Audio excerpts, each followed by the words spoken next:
Good morning, everyone. Let me get everything pulled up.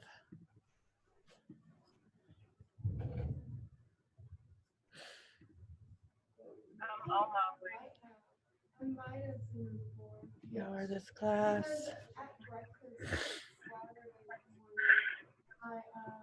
Yeah, he was there? Okay, yes. I sat next to him. He looked like that. Probably Tuesday.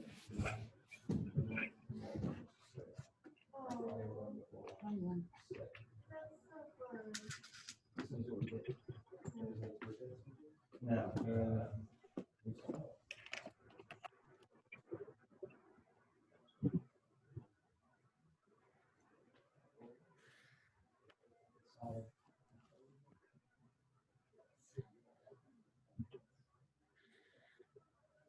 All right, getting everything loaded on the computer.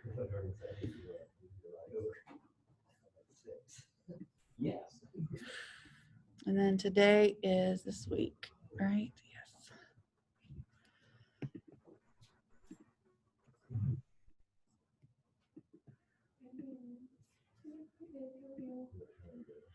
We're gonna take a nap later. Because we don't have practices this week. Oh, that's nice. So I'm gonna sleep. Why not? Is there a pause on things again? I think that's right now they're just doing it by team basis Okay, instead of doing the whole. instead of everybody all at Yeah. once. Okay, well, that's good at least. Oh, really? Are y'all still outside? Yeah. Oh my gosh. Why don't they put y'all at the high school pool I like think, during other times? I don't know. I guess they had issues with that, like the high school police. Well, they shouldn't start yet either. So, oh, well, I don't think y'all should swim outside anymore. We're supposed to keep swimming outside until they finish the pool. I just don't think that that's smart. Yeah. Don't quote me on that, but I just don't think that's smart. You're going to have hypothermia. You can swim in my parents' hot tub. That'll. All right. All right, let's see who's here today and let's get started. I have a lot I want to go through today because Wednesday and Friday this week, y'all are going to have lab days again because I am going to be out of town, and I was planning on being able to kind of Zoom with everybody on Wednesday. However, the place where we're going, I found out the internet is not strong enough for that. And so I may have a video recorded for you if I haven't time to get that done. But you do have a new project we're going to start working on. So you're going to be able to you have a few assignments to do for class time. So just treat Wednesday and Friday as online class type stuff. So this is a pre-planned thing that we've had for months. And my husband won Professor of the Year last year, and they give you a week like in Boone, but they give it to you during class. So, but it was going to be fine because we were going to be able to do Zoom. However, we were just told that the internet's not great up there. So we're going to take the girls apple picking and something like that. I don't know. So it'll be fun. All right, Garrett, you're here. Austin, Zach, Jamaica, I saw you in there. Michael, there you are. Kaylee, Gracie, are you in here? Let me see. Gracie, are you there? I think okay. So no, not yet. Ashley, here you are. Isaiah, you're here. Adrian, I don't see Adrian. Are you here, Adrian? No, okay. Harley, I see you. Taylor, I know she's not going to be here today. Thomas, there you are. Faith, there you are. Griffin, here. Marge, there you are. Fancy, there you are. Mary, Ela, there you are. And Michael. All right, got that over with. Okay, so this is what I think I'm gonna do. Instead of starting off with, I know your favorite thing, the AP style review for the week, I think I'm gonna make that into a video and post it and have you watch that on Wednesday or Friday. And because that'll be kind of shorter, but I wanna go ahead and jump into the next unit. So everybody at home see my screen? All right, so everybody got their features, or not their feature stories, their news stories in, kind of the rewrite on Friday. And if you make sure, double check that that got posted, I'll be kind of reworking through those this week and kind of giving you a final grade on that. Your first grade will kind of count as a homework grade, and then I'll give you a final grade that will count as the paper grade. And so if we do more first draft, second drafts type things, that's how that will work in this class. The next article that we're going to learn how to write is a feature story. And so I'm going to present this in class. I hope that is okay with the there. If you have any issues, people on Zoom, let me know. I can't see you when I do it this way, but I want to go ahead and do feature stories because I have some links I want to click into and I'll make sure it works right. So feature stories is the next type of article that we're writing, and feature stories can appear in newspapers. They are, can appear in magazines. Most magazines write feature stories or reviews, those types of things. And so you kind of can consider a feature story anything that you would see in a magazine for the most part. So what are feature stories? What do I mean by that? Feature stories are kind of the opposite of hard news. We learned how to write hard news last time, answering the who, what, where, when, why, reporting, we're being very objective about things, getting just the facts to the public, having short interviews. And so feature stories are going to be a longer version of that, but focus more on the human element. And so they're considered soft news. We had our hard news and then our soft news. These are going to bring out human elements and not just be hard, cold facts. You want to use a feature story to inform readers about something they maybe never realized could be so complex and interesting. Instead of just taking something for face value, you're going to dig more into it. Talk about someone's life experience. Talk about an issue. This is not an opinion article still. You're not giving your opinion on things. This is still interview driven. It's still research driven. I would rather you, even though some feature articles can be written in first person and be completely fine, I would like for you, as you're learning to do this, to not use first person when you're writing, because I think that you become better writers when you learn to not write in first person and then pick and choose when you think it is a good opportunity to incorporate first person. So mental note, no first person on these. For feature articles, you always are going to follow up with more additional background information. And you want to generate human interest and feelings in your story. You're trying to create an understanding, and we'll look into some examples of what that means. So your understanding of the human experience.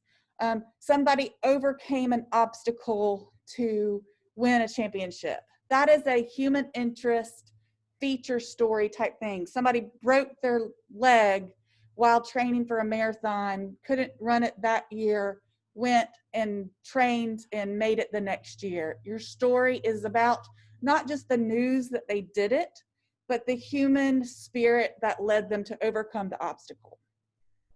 A lot of times people use feature stories to generate publicity about something.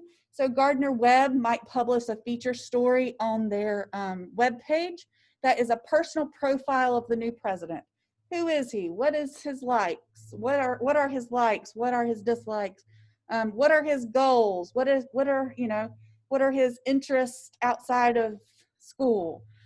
That is a feature story. You're taking someone who has a job title, but you're humanizing them. It's kind of considered service journalism. You see a lot of feature stories in public relations fields and in communication fields because it's adding that human element to sometimes things that are only seen as all business, and you want to make things look a little bit more a little bit more reachable to the everyman. Sometimes you write stories, what's in it for me type thing, like why should people care about a new regulation that bans plastic bags at grocery stores? So, like in France, they've done that. In California and New York, you have to bring your own bags in. I had a student write a feature story about these new regulations, and it wasn't just the news about it, but it was the research behind it. What are the initiatives that are trying to accomplish because of something like that? And it becomes an article not just about the news of someone banning the use of disposable bags, but it becomes an article that introduces ideas of environmental needs.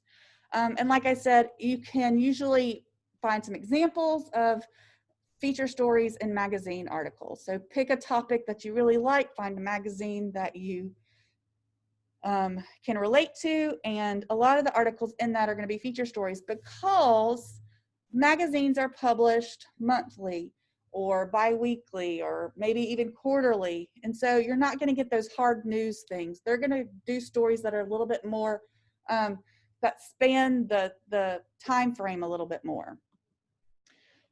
So if news stories tend to focus on events, think about feature stories focusing more on people. Features are designed to bring the human element, which is why many people call them people stories. This is kind of cut off a little bit, but anybody here or anybody's parents or grandparents watch CBS Sunday Morning? You know what I'm talking about?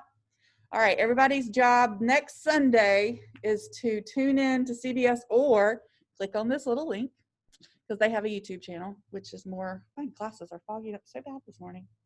And CBS Sunday Morning is a morning show that runs on Sundays, and they're known for their feature-esque type profiles, feature-esque type stories, and they're known to be all about the human element or the interesting element. They're not going to give you your a fire happened on Main Street last week type news. It's all stuff that they've worked on for multiple days. They sit down with Lady Gaga. They sit down with Bradley Cooper. They're doing a profile on Ruth Bader Ginsburg's life as an appreciation. So it's not just the news about her death, but it's probably interviews with people. It's probably more of a personal profile type story. And so look at how they cover things, look at the topics they cover things, because one of the things that you're going to be doing is picking a topic this week by Friday that you're going to start developing into a feature story. And this is going to be a project that's going to carry on for a few weeks. You're going to get a draft in, then we're going to go on to a different project, and then you're going to work on that as we are, kind of in the behind the scenes afterwards, because your feature story is going to be picked up and used by my graphic design students, and they are going to be designing a spread that is as if this was going to be put in a magazine. Garrett and Jamaica did this last year. They got articles from this class, which was taught by Dr. Lumen last year. And then their final project was to design a magazine spread that incorporates your topic and photos into an article. And so we will be publishing a digital magazine that will encompass several of your articles.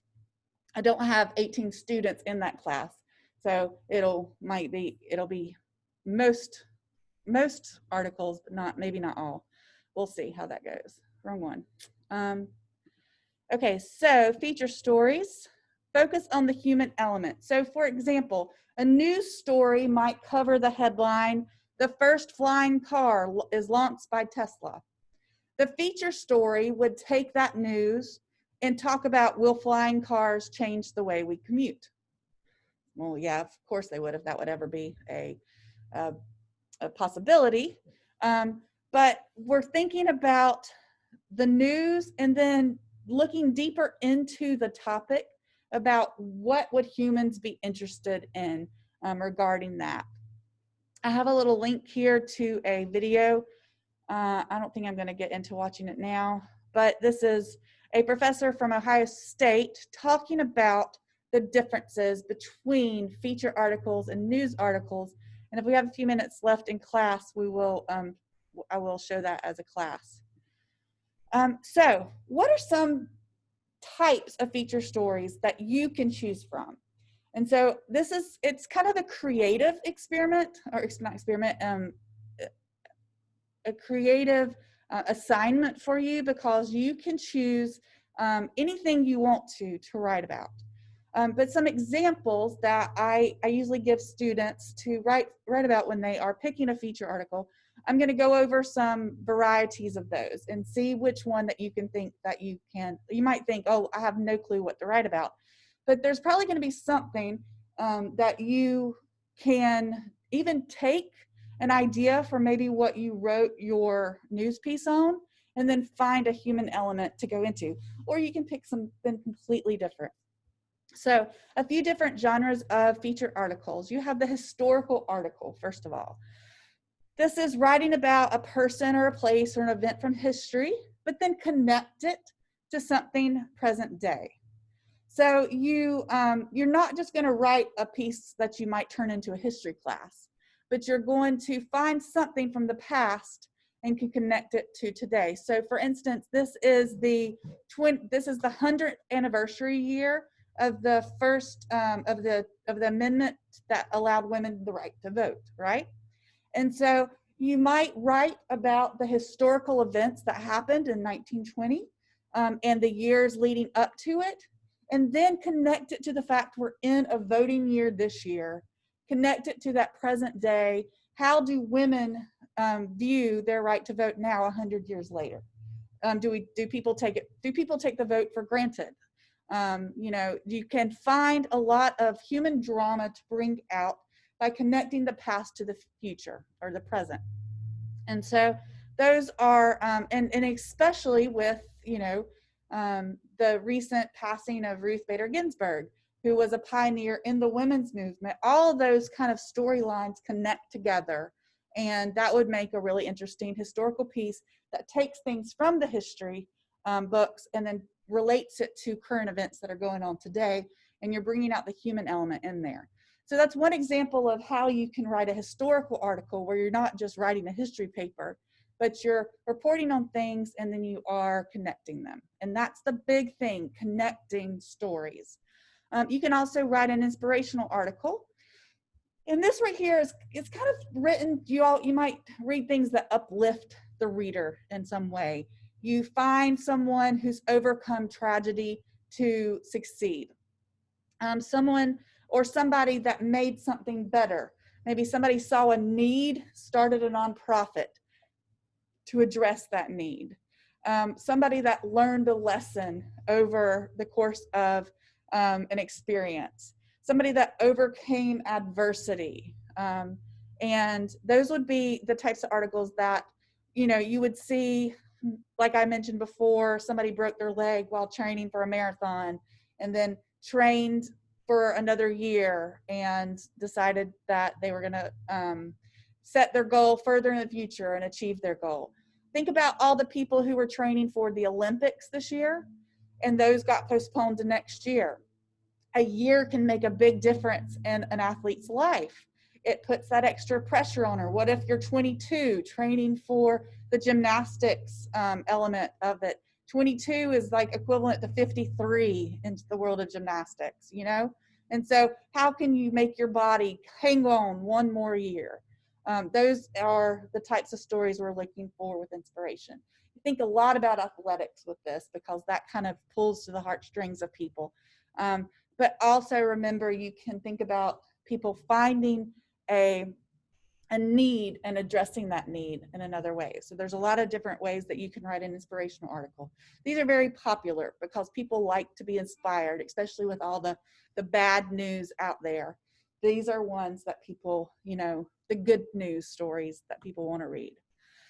You can also write service articles, which kind of, you see these a lot in technology magazines, which is a logical explanation of how things work or why someone would want to use a new piece of technology. Again, it's not an opinion. You're not going to just say, you're not going to review a piece of technology. You're going to use interviews. You're going to use research. You're going to explain, but it might be the top 10 best uses of the new iPhone, or why someone would want to buy a new computer versus this, or a new gaming system versus this.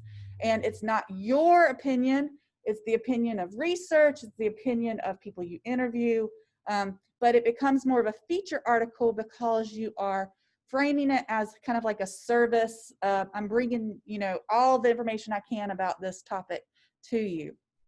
And so those, sometimes you see those in technology, you see those maybe in new healthcare advancements. What are treatments used in the fight for the coronavirus? How have we changed from March to nearly October? There are differences in that.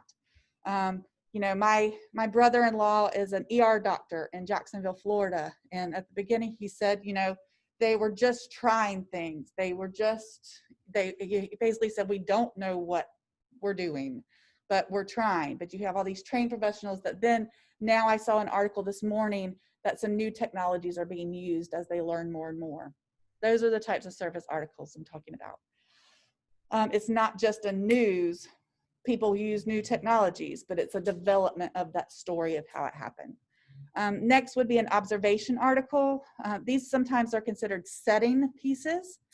What does something look like? What does it smell like? What does it sound like? Why would someone want to go there? Think about travel articles, restaurant articles, or again, not talking about reviews. You're not giving opinions, you're giving information, or you're telling the story of a restaurant owner and how they became, the leading expert in their culinary field. Think about concert reviews, or not reviews, concert observation articles. These aren't necessarily the best ones to write right now because we don't have huge gatherings of people. But if you were going to a big music festival, your feature piece could be all about the atmosphere there. What did it portray? What were people doing? What was the background? How were people reacting to the situation? You're kind of telling the story of by an observation piece. This one probably would be a little bit harder to write right now because there's not a lot of large things, but there's also, you could also challenge yourself to write about things that you're observing on campus right now.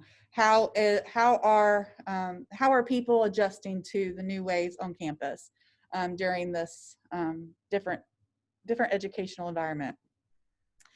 The next one, it can also mix with some of the other topics we've talked about, and then that would be a profile article. This is when you are profiling a certain person. This person might have a specific goal that they're trying to reach. It could be somebody with a really extensive background in something.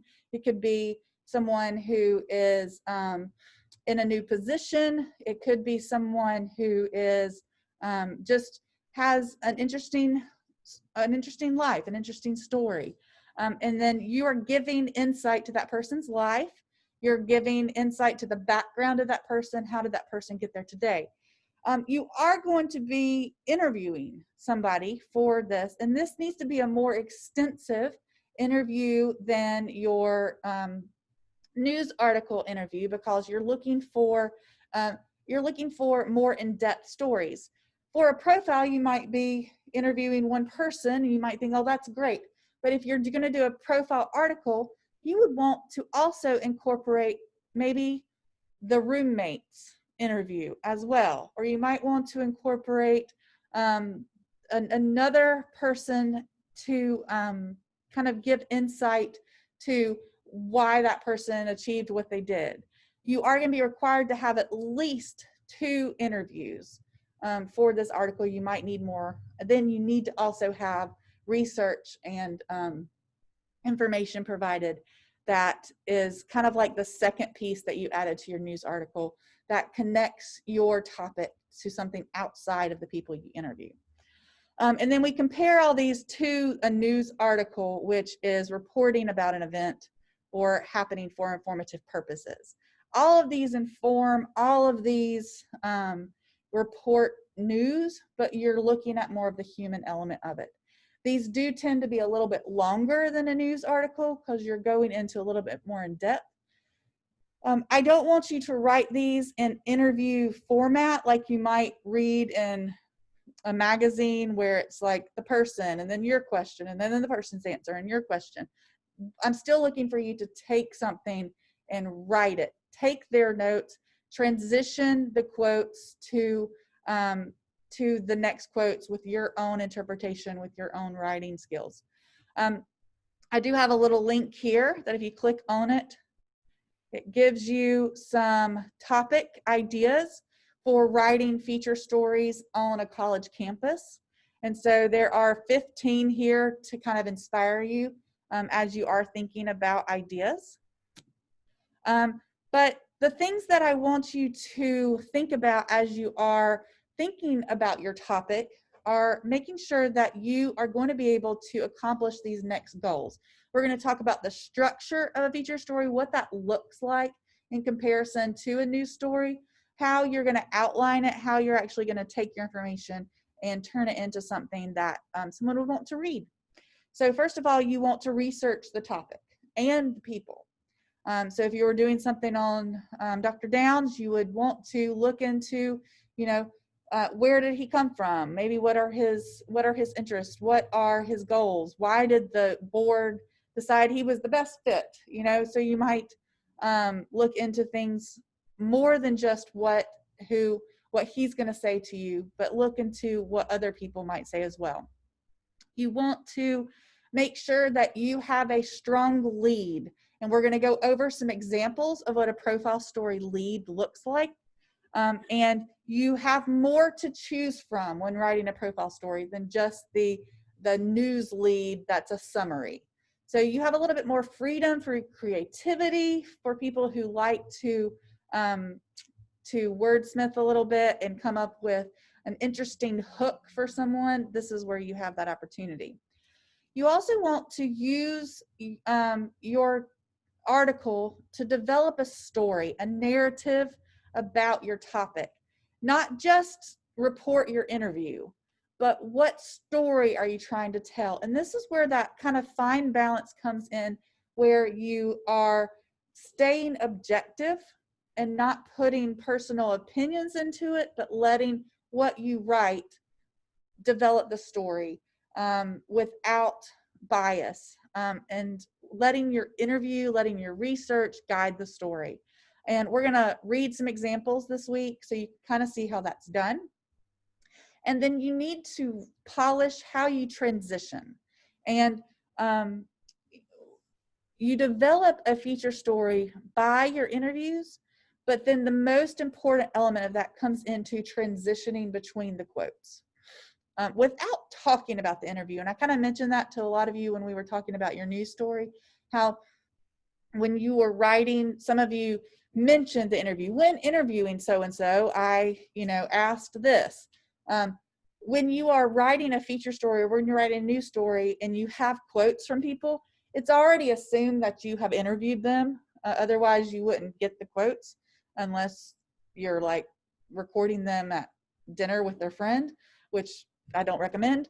So make sure that when you're writing, you don't have to say in this interview or that it's assumed. Challenge your writing more to where you're not talking about the interview, but you're report, you're giving the answers from the interview instead of mentioning it. It's kind of like using first person. If I see in the interview, to me, that's like, I think that. It's the same thing to me when I'm reading. It's like using first person. So when you are, I know this is hard to see and I have this broken down, formatting a feature article, I recommend that you use the lead quote or the transition quote formula. And this looks different than the inverted pyramid. You can technically use an inverted pyramid type structure when you are writing a feature story. However, the lead transition quote formula kind of lends itself more to a feature story than the inverted pyramid. And what this looks like is you start off with your lead, you follow up with additional background information that someone might need to know when they are going to be introduced to your subject or your topic. And then you go from, you add a direct quote, then you transition, and then you add another quote. And these can be direct quotes. I do use quotes, direct quotes in this. You can also add summary quotes before a direct quote in a transition.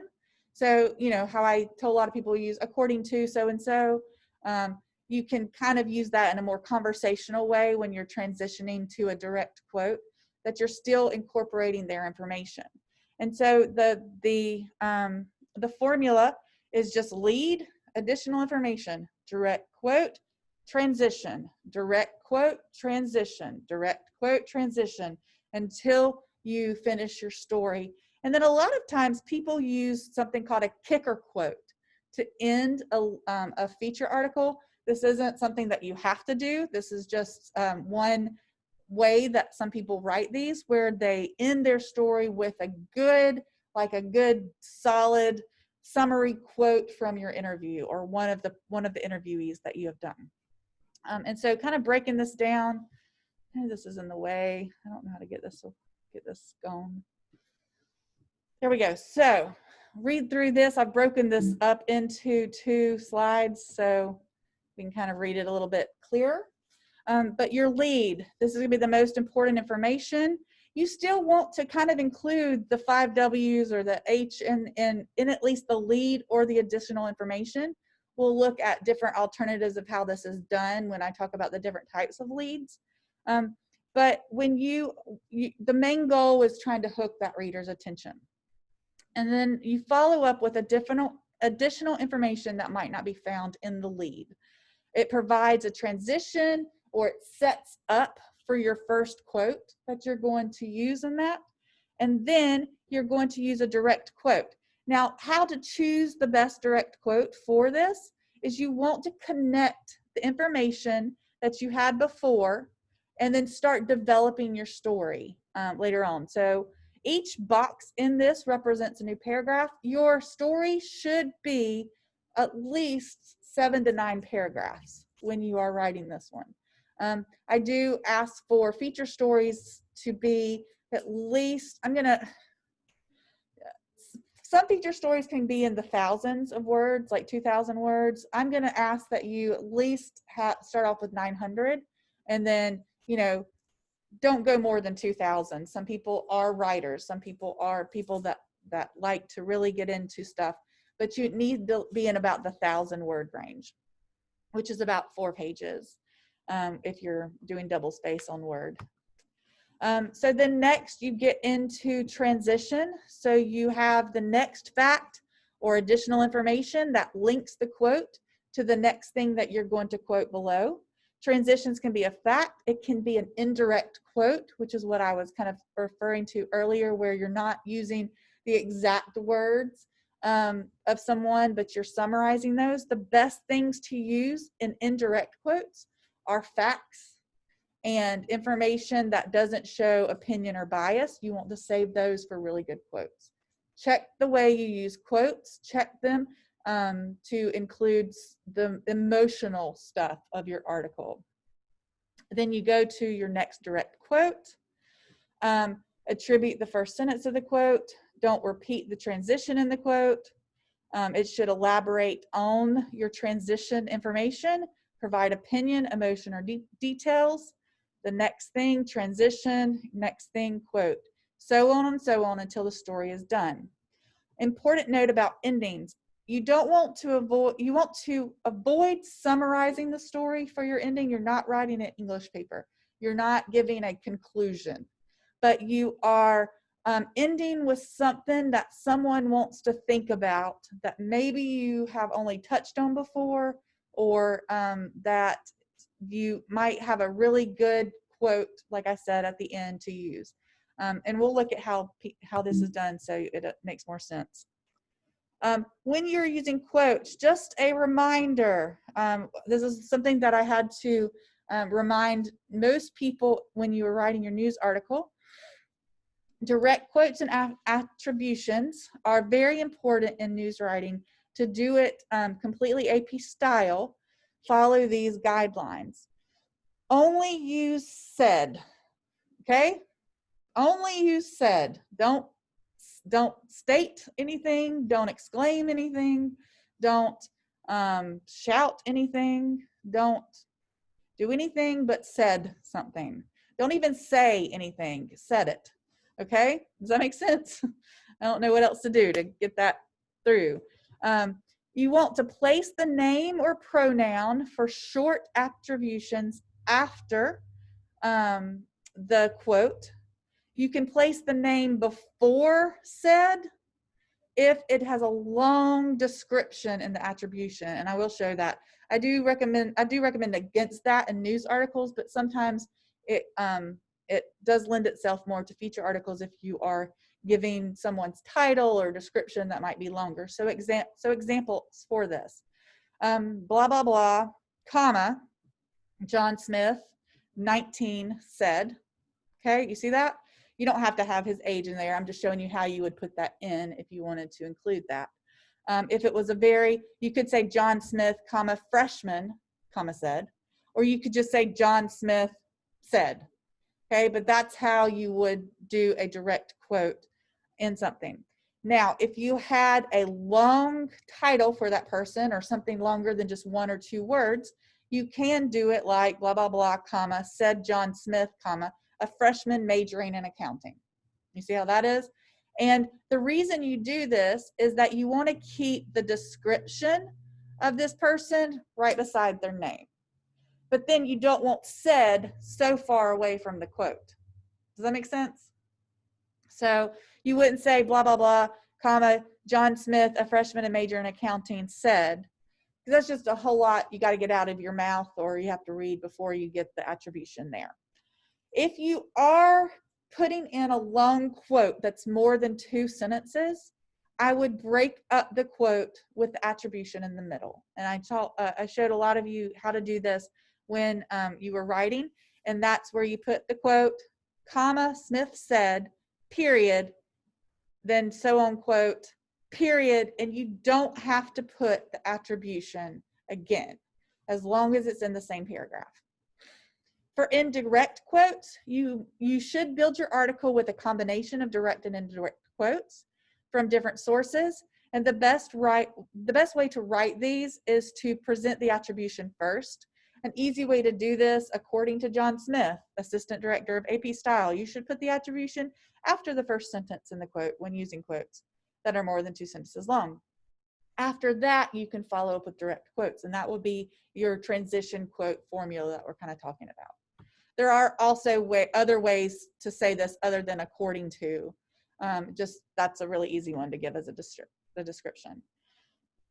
So leads, feature leads. The last thing we're going to talk about today are different types of leads that you can use in a feature story. And these are going to be different from your summary. And this is probably the most important thing when you're writing this, is getting your audience's attention right away. They can be several sentences long.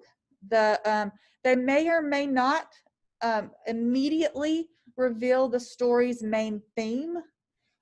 It may introduce a subject that then you're going to go into later on because of the type of lead it is, but it's just piquing someone's attention. The most common used in feature articles are anecdotal leads and descriptive leads. So let's take a look at what those are and what a few other ones are. So, for example, I have a few articles here. I'm gonna click on one, and let's look at this. Found this in New York Times. They're talking about our area. Fall's almost here. Can we still go apple picking? Wandering through corn mazes, picking pumpkins, and visit to wineries and haunted houses are still on the calendar, but social distancing and face masks are part of the plan. Across much of the country, fall is the season of apple picking, corn mazes, wine harvest, and Halloween hauntings, luring day trippers and weekenders to rural areas. But if summer is any guide, many fall festivals may require more planning this year to avoid the crowds. So here's kind of a lead. This right here would be kind of a subhead lead. And then you get into your lead here that really introduces the topic. What type of lead would you say this is? What is this doing? I guess you probably don't know the actual words for it yet. But what is this doing? Is this telling you a who, what, where, when, and why? Is this kind of giving you an anecdote? Is this giving you a description? I would say it's a little bit more of a descriptive leads because it's describing what the season is all about. You're presenting an idea, you're describing, you're putting imagery. Did everybody see things in their head while listening to that? You see corn mazes and pumpkin patches. You're being descriptive in that. And so I have a few other ones here. Oh, where are you? This is for design. You don't want that. There's two other here. Let's do one more real quick. The pandemic is a mental health crisis for parents. New studies, here's their subhead, new studies show caregivers with young children are stressed with no signs of relief on the horizon. All right, so here we go. Here's our lead. Paige, you want to try that last name for me? Poladek is pregnant and stressed. She has 2 children, ages 2 and 4, works part-time as a copywriter, and has seen a therapist on and off for several years to help deal with the loneliness and loss of identity that can come with being a new mom. So what are we doing here? Is this a description? I mean, it kind of describes her, but it's also considered an anecdotal lead. Is she the person this whole article is about? No. What is it about, according to the headline? A mental health for parents. She is an example of a parent that this is happening to. So you're taking a broad topic and then you're giving one little example to introduce it because you're humanizing a big topic. And that's one example of how to do this. So I'm going to go on to the next, and so we can read some examples in the last 7 minutes. So an anecdotal lead, we just kind of read one like that. Here's another one. It's the night before Sarah's wedding, images she dreamed of for years, the perfect dress, the meaningful vows.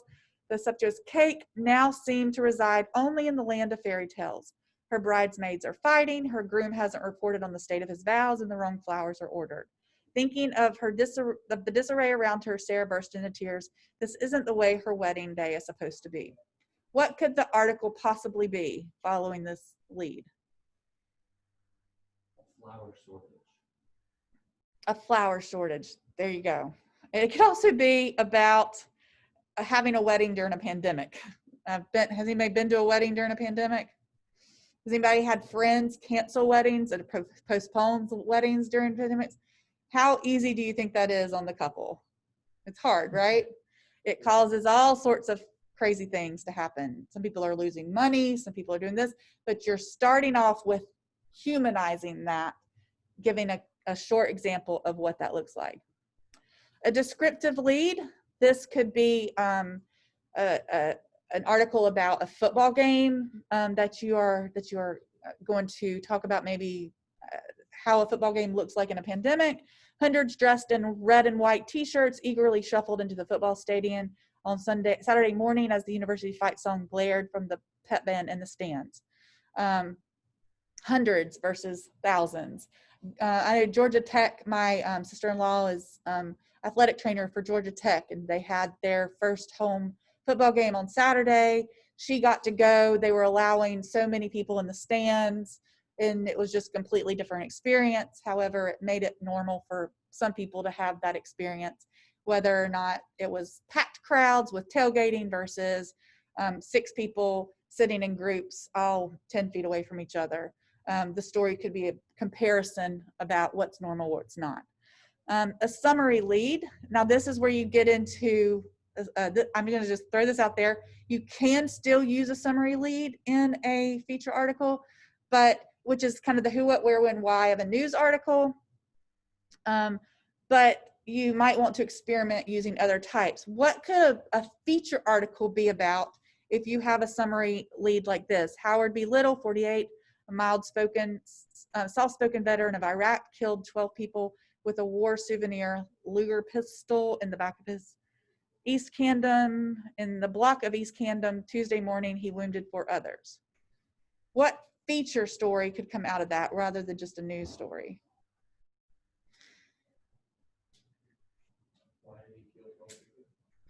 What about the mental health of people coming home from war? See that? You can have the why lead.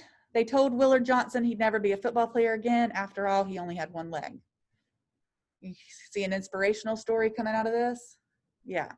Unbelievable lead. These are ones you use to shock people, to say, this is actually the truth. Listen, 5 out of 100 people have an extra rib.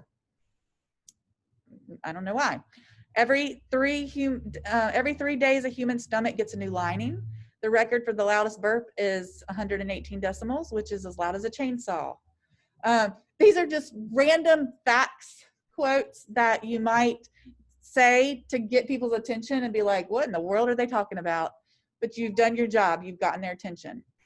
You can also use cliche leads. I do recommend against this. If you're not using them in a correct way, don't use cliches to be cliche, but use a cliche to maybe contradict it. Use a cliche to go more into detail about what that cliche might mean. So for instance, a picture may be worth 1,000 words, but it's not worth much of anything if it's out of focus. So this is an article about photography, right? You're using that cliche, but you're not necessarily using the cliche for the cliche's history. You're playing on words with it. Does that make sense? Okay. Contrast leads. School teachers went on strike this fall for the 3rd time in 8 years, but the city's 62,000 public school pupils were told to report to class. You're giving a contrast there that then you're going to discuss what's the issue going on. And then a provoking quotation. The video that I have in this advises against using quotes to begin stories, but there are some times where a quote might be the best thing to end, but I would say reserve those for your story, reserve those for your kicker quote at the end. But sometimes they can be thought-provoking enough to lend themselves to a lead. One evening in January, when their children were in bed, Richard and Eugenia Smith sat before their television set talking. All right, Richard said coolly in a response to the accusation of his wife, I don't love you, I haven't for some time, I want a divorce. And then you're like, okay, this is something I need to continue reading. And then you have a figurative lead. These are more descriptive. The colorful dark horse wearing a white rose, running headlong into the election of 1872, hoped to buck the superiority of man harness off of America's women. And so these are things you're using figures of speech, like you would maybe describe things in an English paper. So when you are writing your article, you want to make sure you are using something that is well written. You want to address a main topic. Stay focused on your central idea. Don't get all over the place trying to tell someone's story. Stay with the center theme. Have a general audience in mind, unless you're writing an article specifically for tech people or people that are really interested in video games. You can write to a specific audience, but if you're writing kind of for the everyman, have a general audience in mind. Stay neutral without bias. Don't personalize, give more reporting, meaning don't put yourself into it, talk about other people. You want to research, get background information. Your writing style needs to reflect where it would appear And this would appear, I would say, in a student magazine. So you want to make sure that that's how you would do so. Make your article at least 900 words, like I said, and then you want to proofread for grammar and all that fun stuff. So 30 seconds left. For Wednesday, you have a feature review worksheet. And then for Friday, you have a, I would like to know what your topic is that you're thinking about. If you go to the syllabus, real quick, you have a page right here. If you click on it, nope, not right there. Right here, it gives you a worksheet. It gives you about 8 different articles to choose from. I want you to choose 2 articles to answer these questions about and submit it on Shobi. Choose 1 from this list, and then I want you to research and find a feature article of your own that fits the criteria we've talked about in class. Everything is, oh, that is weird. Everything is that you need to know is on this sheet. You're just going to be kind of answering these questions, and make sure you put the link for the article, the one at least that you researched on your own, accompany that with it so I can look at it if I need to. For Friday, make sure you think about your subject that you want to do for this week.